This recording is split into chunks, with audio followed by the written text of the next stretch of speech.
Hello everyone, आज हम topic करने वाले हैं वायरस। और वायरस के साथ साथ हम क्या पढ़ेंगे? वायरस पढ़ेंगे, बैक्टीरियोफाज पढ़ेंगे, उसकी लाइफ साइकिल, लाइकिन के बारे में पढ़ेंगे, प्रायोन्स, वायरोइड्स के बारे में पढ़ेंगे। तो हमें पता है कि जो वायरस होते हैं वो क्या हैं? नॉन सेलुलर ऑर्गेनिज्म होते हैं। और वायरस को जो है बाउंड्री पे रखा गया है। वायरस लिविंग और नॉन लिविंग के बीच की कैटेगरी है। Virus are not truly living organism. और हमें ये भी पता होगा कि वायरस को नॉन लिविंग और लिविंग के बीच में क्यों रखा गया है, क्योंकि इनके पास ना अपना मेटाबॉलिज्म होता है, ना रिप्रोडक्शन होता है, ना कोई सेल वॉल होती है। इनके अंदर सिर्फ न्यूक्लिक एसिड प्रेजेंट होता है और एक प्रोटीन का कोट प्रेजेंट होता है। जो आर एच विट्टेकर ने 5 किंगडम क्लासिफिकेशन दिया था उसमें वायरस को जगह नहीं मिली थी। और वायरस को जगह क्यों नहीं मिली थी? क्योंकि जो वायरस आर एच विट्टेकर ने क्राइटेरिया किया था, उस क्राइटेरिया के अंदर वायरस नहीं आ रहे थे। अब हम पढ़ते हैं कि सबसे पहले वायरस की टर्म का नाम याद करो कि वायरस की जो टर्म है वो किसने दी थी? पाश्चर ने ये टर्म दी थी। तो वायरस जो है उसके दो कंपोजिशन होते हैं, एक होता है न्यूक्लिक एसिड होता है, दूसरा होता है प्रोटीन। और न्यूक्लिक एसिड का हमें पता है, न्यूक्लिक एसिड मीनिंग डीएनए और आरएनए। लेकिन इन वायरस के केस में क्या होता है? ईदर डीएनए और आरएनए, या तो डीएनए होगा या आरएनए हो गया, दोनों एक साथ प्रेजेंट नहीं होते। अब जो वायरस है वो प्लांट वायरस भी होते हैं, एनिमल वायरस भी होते हैं, बैक्टीरिया वायरस भी होते हैं। तो इन प्लांट वायरस क्या होता है? हमारा सिंगल स्ट्रैंड आरएनए होता है। और एनिमल में क्या होता है? सिंगल स्ट्रैंड आरएनए भी होता है, डबल स्ट्रैंड आरएनए भी होता है और डबल स्ट्रैंड डीएनए भी प्रेजेंट होता है। प्लांट वायरस के केस में ना एक्सेप्शन भी हैं। एक्सेप्शन क्या है? क्लीफ्लावर मोज़ेक वायरस, इसमें क्या होता है? डबल स्ट्रैंड डीएनए होता है। एक हमारा जेमिनी वायरस होता है जिसमें सिंगल स्ट्रैंड डीएनए होता है। एग्जाम में जो है वो एक्सेप्शन पूछे जाते हैं। तो प्लांट के केस में याद रखना, इन जनरल क्या होता है? हमारा सिंगल स्ट्रैंड आरएनए होता है, लेकिन दो एक्सेप्शन भी हैं जिसमें एक में डबल स्ट्रैंड डीएनए है और एक सिंगल स्ट्रैंड हमारा डीएनए है। दूसरा है कि व्हाट इज़ रेट्रोवायरस। अब रेट्रोवायरस क्या होते हैं? रेट्रोवायरस का एग्जाम वो हो गया हमारा एचआईवी। रेट्रोवायरस जो होते हैं वो लिथल वायरस होते हैं। और लिथल वायरस वो वायरस होते हैं जो मोर्टेलिटी यानी कि डेथ कोज कर देते हैं। इसमें याद ये रखना है कि लिथल जो ये रेट्रोवायरस होते हैं उसमें रिवर्स ट्रांसक्रिप्टेज होता है। इन जनरल हमें पता है कि ट्रांसक्रिप्शन क्या होता है। देखो, डीएनए से डीएनए में कन्वर्शन हुआ, रेप्लिकेशन हो गया, डीएनए से आरएनए गया, ट्रांसक्रिप्शन हो गया, आरएनए से प्रोटीन हुआ तो हमारा ट्रांसलेशन हो गया। लेकिन इसमें क्या होता है? रिवर्स वे में काम होता है और इसको हम रिवर्स ट्रांसक्रिप्शन बोलते हैं। और इसमें जो एंजाइम होता है वो रिवर्स ट्रांसक्रिप्टेज होता है। एग्जाम में यही पूछा जाता है कि एचआईवी क्या है? एचआईवी एक रेट्रोवायरस है और उसमें कौन सा एंजाइम यूज होता है? उसमें रिवर्स ट्रांसक्रिप्टेज एंजाइम यूज होता है। जो वायरस होते हैं वो होस्ट स्पेसिफिक होते हैं। होस्ट स्पेसिफिक का मतलब क्या होता है? देखो, जो प्लांट के वायरस होते हैं ना वो प्लांट पे अटैक करेंगे। प्लांट के वायरस ये नहीं है कि जाके एनिमल पे कर दिया, बैक्टीरिया पे कर दिया, नहीं। ये very very very host specific होते हैं। प्लांट का वायरस जो होता है वो प्लांट पे ही अटैक करेगा, एनिमल का जो वायरस होता है वो एनिमल पे ही करेगा, और बैक्टीरिया का जो वायरस होता है वो बैक्टीरिया पे ही अटैक करेगा। एक एग्जाम में स्टेटमेंट आती है कि virus are non cellular. It is exception. और किसका एक्सेप्शन होता है? ये हमारा सेल थ्योरी का होता है। और हमें पता है कि यार वायरस में कुछ नहीं होता, नहीं साइटोप्लाज्म होता, नहीं माइटोकॉन्ड्रिया, एंजाइम कुछ भी प्रेजेंट नहीं होता। वायरस के अंदर सब कुछ एब्सेंट होता है। नेक्स्ट हम बात करते हैं प्रोटीन कोट की। देखो, प्रोटीन कोट क्या है? प्रोटीन कोट ऑफ वायरस को हम कैप्सिड बोलते हैं। और ये छोटे छोटे छोटे छोटे जो है सब यूनिट से मिलके बना है, तो छोटी सब यूनिट को कैप्सोमेर बोलते हैं। Capsid is nothing but protein coat, यानी कि प्रोटीन कोट का दूसरा नाम हो गया कैप्सिड। और इस प्रोटीन कोट की छोटी छोटी जो सब यूनिट होती है उसको हम बोलते हैं कैप्सोमेर। अब हम बात करते हैं सिमेट्री।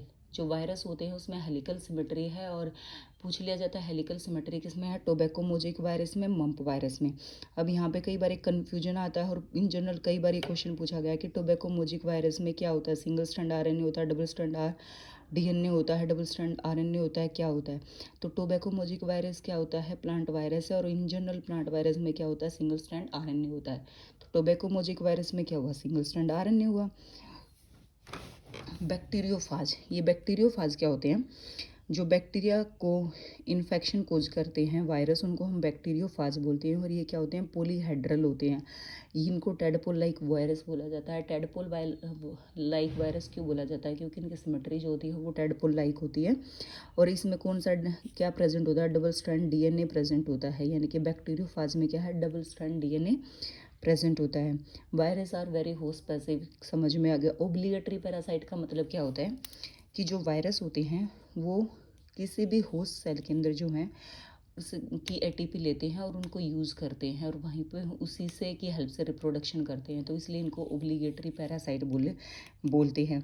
एक क्वेश्चन ये पूछा जाता है कि जो एंटीबायोटिक ली जाती है वो वायरल डिजीज़ में ली जाती है, वायरस में ली जाती है, बैक्टीरिया में। तो जो वायरस होते हैं उनको हम एंटीबायोटिक से किल नहीं कर सकते, उनको हम बैक्टीरिया को ही हम एंटीबायोटिक से किल करते हैं, तो इसलिए we can't kill virus with antibiotics.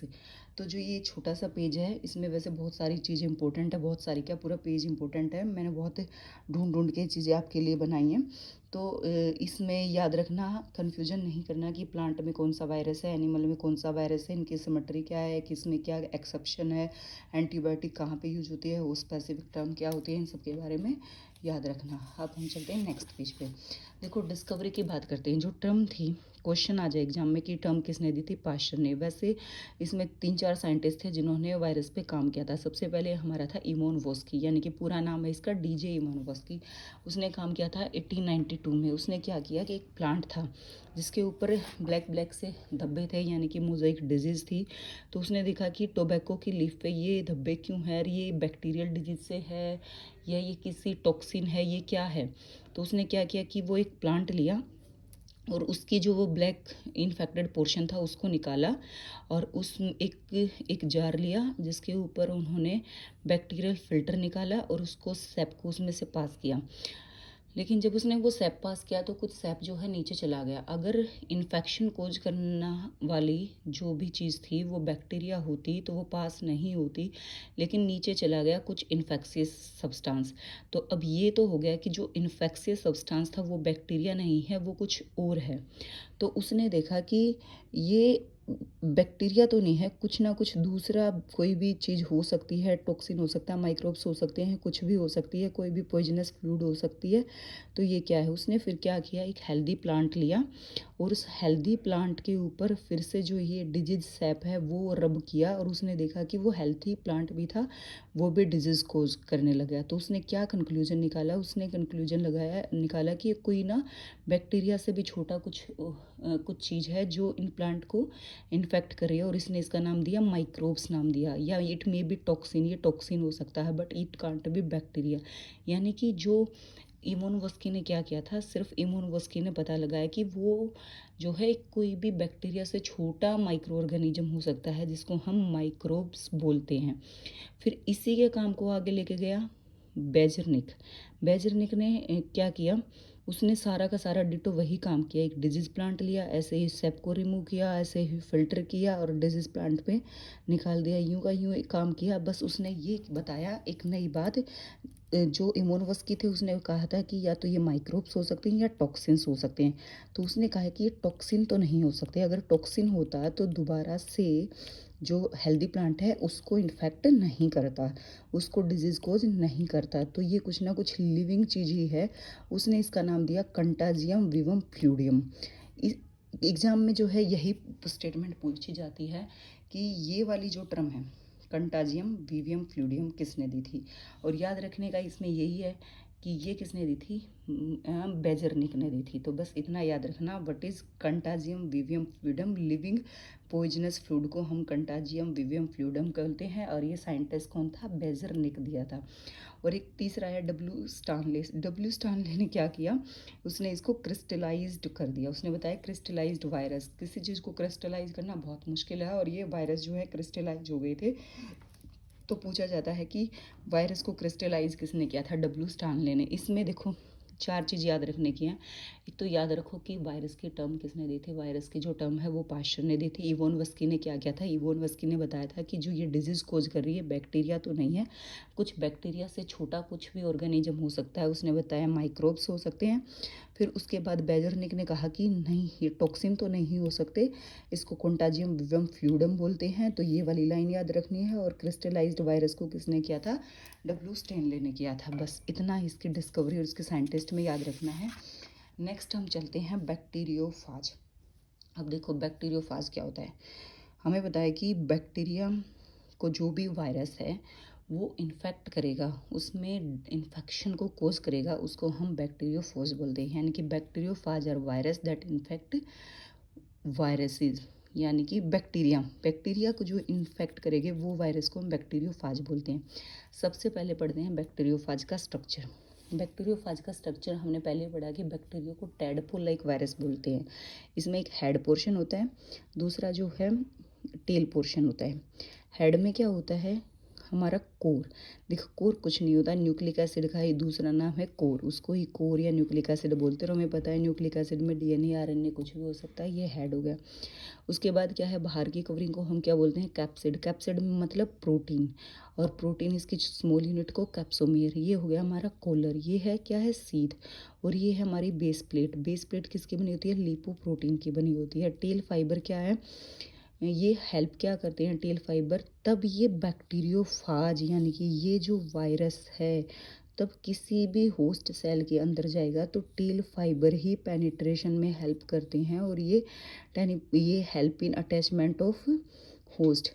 और क्या होता है कि इसकी जो बेस प्लेट होती है उसमें एंजाइम प्रेजेंट होता है, लाइसोजाइम, जो पेनिट्रेट करते हैं, पेनिट्रेशन में ये हेल्प करते हैं। बैक्टीरियोफेज का साइज कितना होता है, 24 से 200 नैनोमीटर होता है, याद कर लेना, पूछ लिया जाता है। टेडपोल लाइक स्ट्रक्चर होता है क्योंकि हेड और टेल होती है, बेस प्लेट में क्या होते हैं, लाइसोजाइम होता है। तो ये हो गया हमारा पूरा का पूरा स्ट्रक्चर। अब हम चलते हैं कि इसमें क्या है, कोर, हमें पता चल गया कि कोर क्या है। हाँ, फिर हम चलते हैं कैप्सिड। कैप्सिड का हमें पता है क्या है, कैप्सोमियर। कैप्सोमियर का हमें पता है क्या है। नेक्स्ट आते हैं हम एनवेलोप पे। देखो ये एनवेलोप क्या है। एनवेलोप जो होता है वायरस के केस में एक कवरिंग होती है, लेकिन ये एनवेलोप सभी वायरस में नहीं होता, कुछ वायरस में होता है। किस में होता है, HIV वायरस में और इन्फ्लुएंजा। देखो HIV वायरस के बारे में एक हमने बात पढ़ी, रेट्रोवायरस होता है, रिवर्स ट्रांसक्रिप्टेज एंजाइम होता है, रिवर्स ट्रांसक्रिप्शन टेक प्लेस लेता है। दूसरा इसमें क्या होता है, एनवेलोप होता है। ये एनवेलोप क्या होता है, यहाँ पे हमने देखो स्ट्रक्चर में ये कैप्सिड है, इस कैप्सिड के ऊपर भी एक और कवरिंग हो, एक कवरिंग कैप्सिड हो गई, उसके ऊपर भी एक कवरिंग हो, उसको हम बोलते हैं एनवेलोप। और एनवेलोप किसका बना होता है, लिपोप्रोटीन का बना हुआ होता है। अब क्या होता है, एक और नई बात आ गई कि इस एनवेलोप के ऊपर कुछ और प्रोटीन होते हैं जिनको हम बोलते हैं ग्लाइकोप्रोटीन। और ये ग्लाइकोप्रोटीन क्या होते हैं, मोस्टली प्रेजेंट होते हैं जिनके अंदर एनवेलोप होता है। और ग्लाइकोप्रोटीन का काम क्या होता है, होस्ट स्पेसिफिक। और होस्ट स्पेसिफिक टर्म के बारे में आप लोगों को पता ही है क्या होता है। तो देखो बैक्टीरियोफेज का स्ट्रक्चर हमने याद कर लिया कि क्या होता है, हमारे पास कोर हो गया, कोर के बाहर कैप्सिड हो गया, कैप्सिड पे अगर एक कवरिंग और है, एनवेलोप की कवरिंग हो सकती है, और एनवेलोप के ऊपर और कुछ ग्लाइकोप्रोटीन भी होते हैं। और ग्लाइकोप्रोटीन का काम क्या होता है, होस्ट स्पेसिफिक। एक बार वायरस के जनरल करैक्टर को फिर से पढ़ लेते हैं। जो वायरस है इंट्रासेलुलर पैरासाइट। इंट्रासेलुलर पैरासाइट मतलब ये सारा का सारा फंक्शन जो होता है होस्ट सेल के अंदर जाके करते हैं। ओब्लिगेटरी पैरासाइट यानी कि होस्ट सेल से ATP यूज करते हैं। क्या डिपेंड किस पे करते हैं, होस्ट सेल पर डिपेंड करते हैं एंजाइम के लिए और ATP के लिए। तो ये दो टर्म होते, पूछ लिया जाता है कि virus are intracellular parasite, virus are obligatory parasite, both. तो इंट्रासेलुलर और ओब्लिगेटरी पैरासाइट दोनों होते हैं। अब हम चलते हैं अपने नेक्स्ट पेज पे। इसमें क्या है, लाइफ साइकिल के बारे में बात की गई है। जो वायरस होते हैं ना उनमें लाइफ साइकिल जो है दो तरीके की होती है, एक हमारी फेजिक होती है, एक पिनोसाइट होती है। फेजिक जो है आगे दो पार्ट में बढ़ जाती है, एक लाइटिक और एक लाइसोजेनिक। पिनोसाइट में क्या होता है, in pinocyte whole virus pass into the host cell. इसमें सिर्फ ये डेफिनेशन है, इसका कोई एक्सप्लेनेशन नहीं दे रखा और इतनी इम्पोर्टेंट भी नहीं है। जो इसकी लाइफ साइकिल के बारे में हम जनरल में बात करते हैं वो हम फेजिक लाइफ साइकिल के बारे में बात करते हैं। और फेजिक लाइफ साइकिल में क्या होता है, लाइटिक साइकिल होता है और लाइसोजेनिक होता है। जो लाइटिक साइकिल होती है, होस्ट सेल अंडरगो लाइसिस, यानी कि जिस भी होस्ट सेल को ये बैक्टीरियोफाज यानी कि ये वायरस इन्फेक्ट कर रहा है उसका कंप्लीटली ब्रेक डाउन हो जाता है, वो सेल जो है बिल्कुल ब्रेक डाउन हो जाती है। लाइसोजाइनिंग में क्या होता है कि इसमें ब्रेक डाउन नहीं होता। मोस्ट इम्पोर्टेंट बात याद रखने की है कि जो लाइटिक होता है उसमें सेल का पूरा ब्रेकडाउन हो जाता है, कौन से सेल का, होस्ट सेल का। और लाइसोजेनिक में जो होता है वो ब्रेकडाउन नहीं होता। इसके हम स्टेप करते हैं, देखो हमने बैक्टीरियोफाज कर लिया। देखो बैक्टीरियोफाज में कन्फ्यूजन नहीं होना, बैक्टीरियोफाज को याद रखो वायरस की। बैक्टीरियोफाज क्या है? एक वायरस ही है जो बैक्टीरिया की सेल को इन्फेक्ट करता है। ये हमारी कोई बैक्टीरिया की सेल है, ये वायरस आया बैक्टीरिया की सेल पे अटैच हो गया और अपने टेल फाइबर से इसने होल बना लिया और इसकी सेल वॉल को ब्रेक डाउन करते हुए पेनिट्रेट कर दिया। अब बैक्टीरिया के अंदर उसका जेनेटिक मटीरियल था, इसने क्या किया? पेनिट्रेट किया और धीरे धीरे अपना जो है जेनेटिक मटेरियल इसके अंदर डाल दिया और होस्ट सेल की पूरी मशीनरी पे इसने ओवरटेक कर लिया। ओवरटेक क्या किया? Synthesis of viral genome protein, और अपने प्रोटीन बनाना शुरू कर दिया। देखो यहाँ पे पूरी सेल्फ असेंबली की इसने, अपने प्रोटीन बनाया और फिर जो है पूरा का पूरा बैक्टीरियोफाज रिलीज हो गया और जो ये होस्ट सेल यानी कि जो बैक्टीरिया की सेल थी वो डाई हो जाएगी। तो इसलिए इस फेज को लाइटिक फेज बोला गया और लाइटिक फेज को हम वर्वेलेंट फेज भी बोलते हैं। लाइटिक फेज और वर्वेलेंट फेज, ये क्वेश्चन पूछा जाता है कि which cycle is known as virulent phase. तो लाइटिक साइकिल ही जो वर्वेलेंट फेज यानी कि पूरा का पूरा जो होस्ट सेल थी वो तो ब्रेक डाउन हो गई और ये पूरा बैक्टीरियोफाज जो है निकल गया और फिर से दोबारा किसी सेल को इन्फेक्शन कर देगा। इसमें जो है वो हमने 5 चीज़ें पढ़ी। क्या क्या पढ़ा इसके अंदर हमने? इसके अंदर हमने पढ़ा कि सबसे पहले जो होता है वो अटैचमेंट हो जाती है, उसके बाद एंट्री ऑफ फेज होती है और डिग्रेडेशन ऑफ होस्ट डीएनए होता है, synthesis of viral genome and protein, उसके बाद सेल्फ असेंबली यानी कि अपने आप को पूरे को असेंबल कर लेगा और उसके बाद जो होता है वो रिलीज हो जाएगा। तो ये हमने किसके बारे में पढ़ा? ये हमने अपना लाइटिक साइकिल के बारे में पढ़ा। अब हम पढ़ते हैं लाइसोजेनिक साइकिल। देखो लाइसोजेनिक साइकिल में कुछ भी याद नहीं रखना, सिर्फ लाइटिक और लाइसोजेनिक में एक ही बात रखना है कि लाइटिक में एक चीज़ आती है इंटीग्रेशन। वैसे कि वैसे बैक्टीरिया सेल होती है, हमारा बैक्टीरियोफेज आएगा वो अटैचमेंट करेगा, लेकिन यहाँ पे जो है वो इंटीग्रेट कर जाएगा, ब्रेक डाउन का काम नहीं होता, ये इंटीग्रेशन हो जाता है। वायरस जो है यानी कि बैक्टीरियोफेज जो है वो अटैच करेगा हमारे बैक्टीरियल सेल के साथ और इस प्रोसेस को इंटीग्रेशन कहते हैं और इस फेज को बोलते हैं हम प्रोफेज। एग्जाम में यही क्वेश्चन पूछा जाता है कि प्रोफेज कौन से साइकिल में आता है? तो प्रोफेज जो होता है लाइसोजेनिक साइकिल में आता है और कौन से प्रोसेस में आता है? इंटीग्रेशन। तब इंटीग्रेशन होती है उस टाइम पे प्रोफेज आता है। इसमें फिर क्या होगा कि बैक्टीरिया में रिप्रोडक्शन होता है बाइनरी फ्यूजन के द्वारा, तो ये रिप्रोडक्शन बनाएगा और डॉटर सेल बना लेगा। या तो ये साइकिल यहाँ तक ही चलता रहेगा, जो डॉटर सेल बनी यहाँ तक ये साइकिल चलता रहेगा और अगर इन्वायरमेंट में कुछ एडवर्स कंडीशन हो गई ना और फूड की जो है कमी होगी या कुछ भी हो गया, तो जो लाइसोजेनिक साइकिल है वो लाइटिक साइकिल में भी कन्वर्ट हो जाता है। और बहुत छोटी सी बात पूछ ली जाती है कि जो लाइटिक साइकिल होता है, लाइसोजेनिक साइकिल होता है, वो लाइटिक साइकिल में कन्वर्ट हो जाता है और वो कब होता है? तब कोई भी एडवर्स कंडीशन आती है तो लाइसोजेनिक साइकिल लाइटिक साइकिल में कन्वर्ट हो जाता है। मोस्ट इंपॉर्टेंट याद रखना है प्रोफाज, ये बार बार पूछा जाता है कि प्रोफाज कौन से फेज में आता है, कौन से साइकिल में होता है? लाइसोजेनिक साइकिल में। अब देखो एक दो क्वेश्चन करते हैं।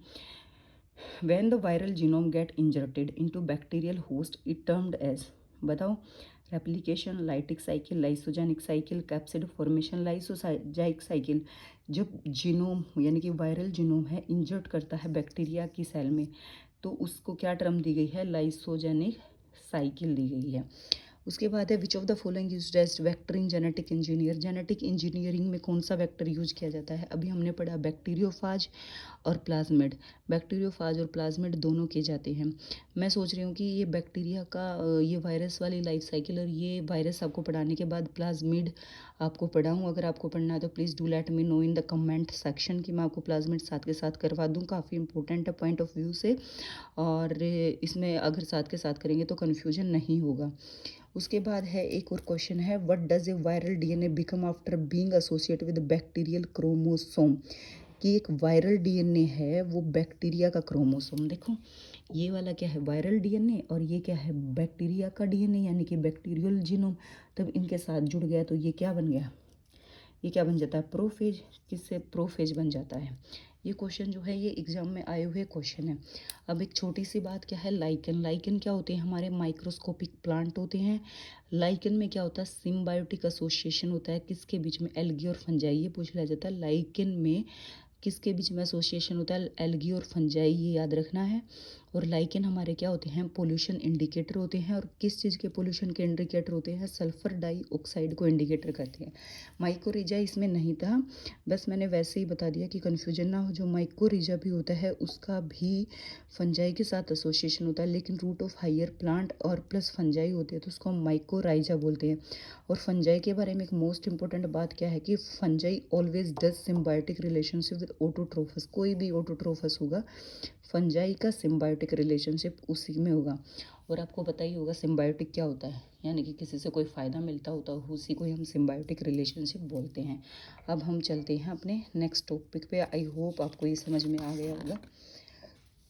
वायरॉइड्स, देखो हमने अब तक पढ़ा कि वायरस जो होते हैं उसमें दो चीज़ होती हैं। एक तो उसका न्यूक्लिक एसिड होता है, दूसरा जो होता है उसका प्रोटीन कोट होता है। प्रोटीन कोट को हम कैप्सिड बोलते हैं। न्यूक्लिक एसिड डीएनए और आरएनए होता है, लेकिन डीएनए और आरएनए में से कोई एक ही होता है। लेकिन वायरॉइड के केस में क्या होता है, ओनली आरएनए। ये बात याद रखना कि वायरॉइड्स टर्म पूछ लिया देखिए कि वायरॉइड्स में क्या होता है, डीएनए होता है, आरएनए होता है, प्रोटीन होता है, प्रोटीन कोट होता है, कुछ नहीं होता, ओनली आरएनए प्रेजेंट होता है। प्रोटीन कोट जो होता है एब्सेंट होता है। इसको किसने दिया था, टी.ओ. डायनर ने दिया था 1971 में। Very very very low molecule, RNA का जो लो मोलिकुलर वेट होता है ये होता है। इसमें डिजीज याद रखनी है हमें, प्लांट में कौन सी डिजीज होगी, पोटैटो स्पेंडल डिजीज, यानी कि जो नॉर्मल साइज के पोटैटो थे वो नॉर्मल साइज से ना होकर स्पेंडल शेप में बन जा रहे थे। कोकोनट कैडने डिजीज हो जाती है। और हेपेटाइटिस डी हो जाती है ह्यूमन के केस में। तो डिजीज याद रखनी है, साइंटिस्ट का नेम याद रखना, मोस्ट इंपॉर्टेंट चीज़ याद रखना है इसमें सर्कुलर आरएनए प्रेजेंट होता है। इन्फेक्शियस आरएनए यानी कि lack of protein, self replication हो गया, और ओब्लिगेटरी पैरासाइट हो ही गई, और स्मॉलर देन वायरस। ये इसका क्या होता है कि कोई भी हमारा वायरस आया वो हमारे सेल के अंदर गया, ऐसे इसने इंटीग्रेशन किया जैसे बैक्टीरियोफाज में पड़े थे और बाहर निकल गया। तो ये छोटी सी बात यही है कि इसमें जो है प्रोटीन नहीं होता और इसमें जो है आरएनए होता है। और इसमें क्या क्या डिजीज होती है ये हमें इसका याद रखना है। अब हम चलते हैं नेक्स्ट टॉपिक प्रायोन्स के ऊपर। प्रायोन्स में भी, प्रायोन्स के साइंटिस्ट का नाम याद रखो कि प्रायोन्स किसने दिया था, स्टानले प्रूजनर ने दिया था 1982 में। प्रायोन्स क्या होते हैं, स्मॉल इन्फेक्शियस पार्टिकल जो कि प्रोटीन होते हैं, लेकिन मिस फोल्डिंग जो प्रोटीन होते हैं, अब नॉर्मल फोल्डिंग प्रोटीन होते हैं, उनको हम प्रायोन्स बोलते हैं। और प्रायोन को इंडिकेट करते हैं हम PRP से। प्रायोन में जो स्टैनले था उसको नोबेल प्राइज़ मिला था 1987 में। क्या होता है कि वायरस जो है न्यूक्लिक एसिड और प्रोटीन से मिलकर बना है, ये याद रखना। लेकिन पी से याद रखना प्रायोन और पी से याद रखना प्रोटीन, कि प्रायोन्स में ओनली ओनली ओनली प्रोटीन होता है, कोई भी न्यूक्लिक एसिड प्रेजेंट नहीं होता। और ये क्या होते हैं, मिस फोल्डेड प्रोटीन होते हैं या अब नॉर्मल फोल्डिंग प्रोटीन होते हैं। जो प्रायोन्स होते हैं वो क्या होता है कि वो हाउ डज अनइन्फेक्टेड पर्सन को कैसे इन्फेक्ट कर देते हैं, यानी कि जो पर्सन में इन्फेक्शन नहीं है उसको कैसे इन्फेक्शन कर देते हैं, इसके बारे में अभी हमें कुछ नहीं पता। ये पूछा जाता है कि proteins, prions are made up of protein और प्रायोन कंटेन प्रोटीन। ठीक है, कि जो प्रायोन है वो प्रोटीन के बने होते हैं, लेकिन इन प्रोटीन को डीनेचर करने में कौन हेल्प करता है, या तो फिनोल करेगा या यूरिया, बस ये पूछा जाएगा कि प्रायोन को डीनेचर कौन कर सकता है, फिनोल और यूरिया। उसकी डिजीज याद रखना है, कुरू डिजीज, बोवाइन स्पूंजी एनसाइक्लोपीडिया। जो कुरू डिजीज है वो होती है ह्यूमन के अंदर, और जो बोवाइन स्पॉन्जी फॉर्म एनसाइक्लोपैथिया होती है इसमें क्या होता है कि जो हमारी ब्रेन की सेल होती है वो डैमेज हो जाती है। मैड काउ डिजीज़, यानी कि इसमें काउ अपने आप हंसने लगी थी, कुछ इस टाइप की काउ के अंदर डिजीज आई थी। स्क्रैपी डिजीज शिप में आई थी। क्राई जगुप डिजीज जो थी ह्यूमन में थी।